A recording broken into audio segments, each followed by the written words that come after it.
이강인이 전 세계 2001년생 선수 중 프로 경험이 가장 많은 선수 중 한 명인 것으로 나타났습니다.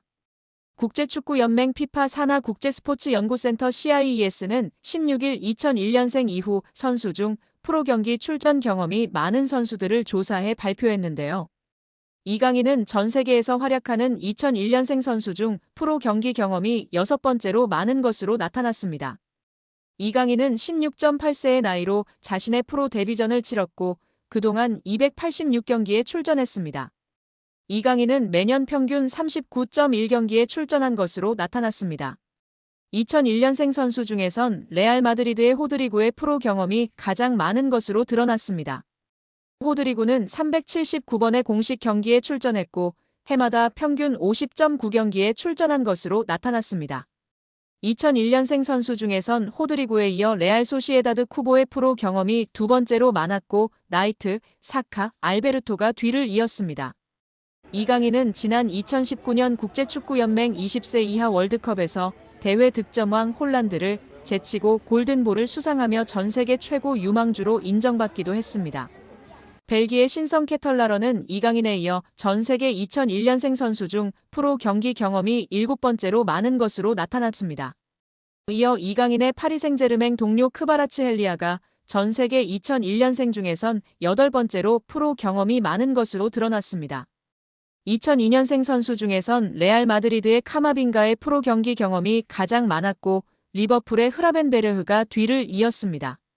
2003년생 중에선 레알 마드리드의 벨링엄과 바이에른 뮌헨의 무시알라가 프로 경기 경험에서 나란히 1위와 2위를 기록했습니다. 이영표 위원은 축구가 편해지려면 기본적으로 축구 선수는 어떤 상황에서든 한 명을 제쳐서 크로스를 하거나 패스를 하거나 슈팅을 할 수 있어야 됩니다. 드리블을 통해서 템포를 죽이는 거는 안 좋은 행동이지만 동시에 어렸을 때부터 사이드에서 특히 1대1이 걸리면 한 명을 제쳐서 크로스를 올릴 수 있는 게 안 되면 축구가 어려워집니다. 드리블을 하게 되면 어떤 선수는 한쪽 밖에 못 가, 어떤 선수는 왼쪽 밖에 못 가, 어떤 선수는 오른쪽 밖에 못 가는데 양쪽을 다 갈 수 있는 확실한 기술이 하나씩 있어야 됩니다.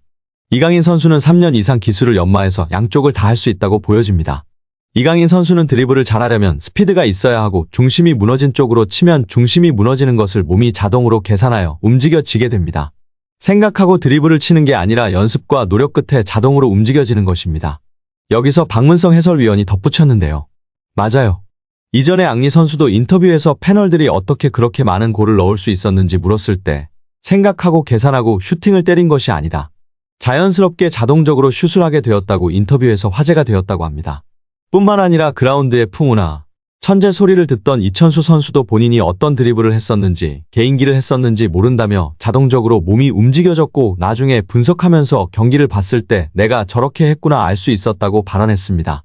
이처럼 세계적인 레벨의 선수들은 계산하고 움직이는 것이 아니라 자동적으로 움직여지는 것 같고 이강인 선수도 보면 계산적인 움직임이 아니라 훈련과 노력으로 자연스럽게 자동적으로 몸이 반응하는 선수인 것 같다고 발언하며 팬들의 공감과 지지를 받았습니다.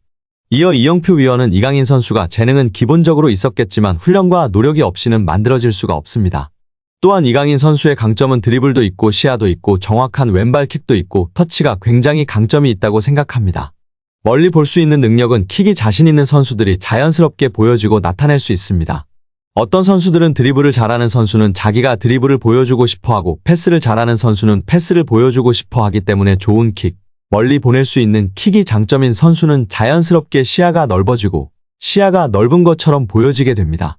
어린 선수들에게 멀리 보라, 시야를 넓혀라 라며 가르치기보다는 좋은 킥을, 멀리 찰 수 있는 킥을 가르치면 자연스럽게 시합에서 연습한 킥을 보여주려고 하기 때문에 시야가 넓어지고 넓혀진 모습을 볼 수 있다고 발언하였습니다. 이어 최근 프랑스 언론의 비판에 대해서도 이야기했는데요. 이강인을 향한 언론 비판은 일도 신경 안 써도 됩니다. 한국에서처럼 선수를 비난 잘하지 않는 문화가 아닙니다. 한국에서는 정말 엄청나게 큰 잘못을 저질렀을 때 비난하나 외국은 그냥 막 합니다. 그들의 문화이고 경쟁이라 신경 쓸 필요가 전혀 없습니다. 유럽에서도 크게 신경 쓰지 않는 편입니다. 거기에 일희일비할 필요 없고 비난을 받더라고 원래 그런다 생각하는 게 팬들도 선수도 좋다고 발언했습니다. 이어 이영표 위원은 이강인 선수가 수비할 때 압박이 안 된다는 단점이 있었는데 약점이라고 지적되던 수비 전환, 수비의 능력을 키웠다는 것이 정말 대단한 것이라며 치켜세웠습니다.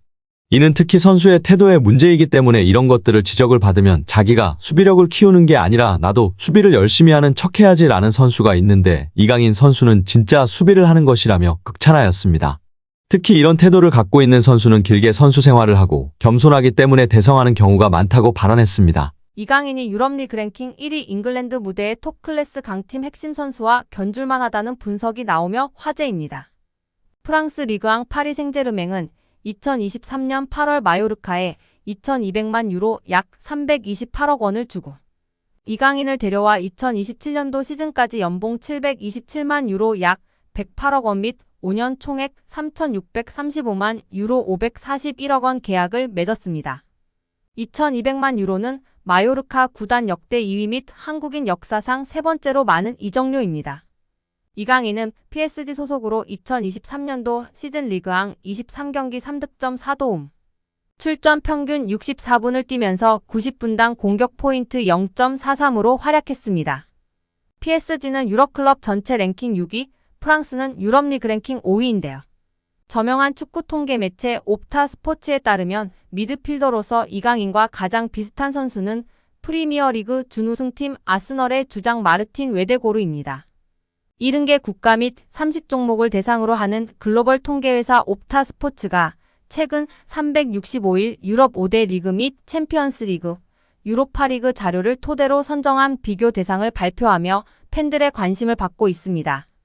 아스널은 2023년도 잉글랜드 프리미어리그 준우승을 차지했는데요. 잉글랜드, 이탈리아, 스페인, 독일, 프랑스는 유럽리그 랭킹 빅5입니다. 챔피언스리그는 유럽축구연맹 1등급, 유로파리그는 2등급 클럽 대항전입니다. 이강인은 개인 능력으로 상대쪽 경기장 파이널 서드에 진입한 횟수와 공간 침투로 PSG 동료 전진 패스를 받아낸 빈도 둘 다 유럽 메이저 대회 미드필더 상위 1%에 해당했습니다. 혼자서 위협적인 공격을 펼칠 수 있는 데다가 수비가 헐거운 지점에 대한 공간 지각과 상황 인식, 언제 파고 들어가는 것이 가장 효과적인지에 대한 타이밍 판단, 옆이나 뒤로 향하는 전개보다 리시브가 까다로운 전방으로 나가는 패스를 상대 저지를 뿌리치고 내 볼로 만드는 기술이 월드 클래스라는 얘기입니다. 따라서 이강인이 페널티 박스에서 단독으로 들어간 횟수가 최근 365일 유럽 5대 리그 및 챔피언스 리그 유로파리그 미드필더 상위 2%라는 어마어마한 결과가 나왔습니다. 파이널 서드 태클 합계 또한 상위 2% 안에 든다는 데이터는 상대 진영부터 적극적으로 수비하려는 마음가짐 부족이 이강인 단점이라는 지적은 이제 현실과 맞지 않다는 것을 알게 해줍니다. 이강인의 소속팀 파리 생제르맹의 소유주 카타르 국영투자청 QSI가 스페인 라리가 2부 리그의 말라가 CF 인수를 추진 중이라는 소식입니다. 만약 QSI가 말라가 인수에 성공할 경우 PSG 선수들이 말라가로 임대될 가능성이 적지 않습니다.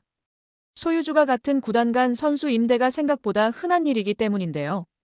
최근 소속팀 내 주전 경쟁에서 밀려났다는 평가를 듣고 있는 이강인이 출전 시간을 확보하기 위해 말라가로 임대를 떠날 가능성 역시 열리게 되는 것입니다. 프랑스 유력 매체 레퀴프는 PSG의 대주주인 QSI가 스페인 2부 리그에 속한 말라가를 인수할 수 있다며 양측은 약 1억 유로, 약 1,582억 원으로 추정되는 계약 조건을 두고 막바지 협상을 진행하고 있으며 관계자들은 결론이 빨리 나오길 기대 중이라고 보도했습니다. QSI는 최근 몇 년 동안 종목을 가리지 않고 스포츠 구단 지분 인수와 관련해 적극적인 행보를 보였습니다. 이들은 지난 2023년 미국 프로농구의 워싱턴 위저즈의 지분을 인수했고 2024년에는 아우디 F1 팀의 지분을 인수하는 데 성공하기도 했습니다. 레퀴프는 말라가는 현재 스페인 호텔 및 부동산 회사인 블루베이와 카타르의 사업가 압둘라 알타니가 소유하고 있으나 법정 관리에 놓인 상태라면서 QSI는 말라가를 인수해 축구 외에도 스포츠 전반에서의 활동을 확대하게 된다고 했습니다. 매체는 그러면서 QSI가 말라가에 관심을 갖는 이유는 여러 가지가 있다며 말라가가 2030 국제축구연맹 피파 월드컵이 개최되는 도시 중 하나가 될 예정이며 QSI가 말라가 인수를 통해 스페인에서 6번째로 규모가 큰 도시인 말라가 시장을 공략할 기회를 갖게 된다고 설명했습니다. 레퀴프에 따르면 QSI의 대변인은 QSI는 현재 유럽과 아메리카 지역에서 다양한 투자 기회를 검토하고 있다며 QSI가 스포츠 구단 지분 인수에 적극적으로 나서고 있는 이유를 밝혔습니다. 레퀴프는 QSI가 말라가 인수에 성공할 경우 이것이 PSG에도 영향을 미칠 것이라고 내다봤는데요. 언론은 만약 말라가가 1부 리그로 승격해 챔피언스리그에서 뛰게 된다면 같은 소유주가 관리하는 구단이 동일한 유럽 대항전에 출전하는 걸 금지하는 유럽축구연맹의 규정을 준수해야 할 것이라고 했습니다. 또 현재 PSG와 브라가의 경우처럼 PSG는 말라가와도 연결고리를 구축할 수 있다면서 최근 몇 시즌 동안 PSG에서 자리 잡지 못한 선수들 중 일부가 포르투갈로 이적한 사례가 있었다. QSI가 소유한 클럽끼리는 확고한 연결고리를 유지하고 있으며 말라가의 합류로 이러한 관계는 더욱 굳건해질 것이라며 긍정적인 부분을 조명했습니다. 만약 QSI가 말라가를 인수한다면 레퀴프의 설명대로 PSG와 브라가 그리고 말라가 사이의 연결고리가 구축됩니다. 맨체스터 시티의 소유주 시티 풋볼 그룹을 중심으로 맨시티와 뉴욕시티, 멜버른 시티가 협력하고 있는 것이나 RB 라이프치히, RB 잘츠부르크 등 음료 회사인 레드불이 소유한 구단끼리 선수 공유가 활발하게 이뤄지는 것처럼 PSG도 같은 효과를 기대할 수 있는 것입니다. 이는 PSG 입장에서 상당한 메리트로 작용할 전망인데요. PSG는 이를 적극 활용해 팀 내에서 기회를 받지 못하는 선수들이나 경험이 필요한 유망주들을 브라가나 말라가로 보내 출전 시간을 늘리고 경험을 쌓게 한 뒤 다시 구단으로 복귀시키거나 브라가와 말라가에서 좋은 모습을 보여주는 선수들을 영입해 가용 선수 풀을 넓힐 수 있을 예정입니다.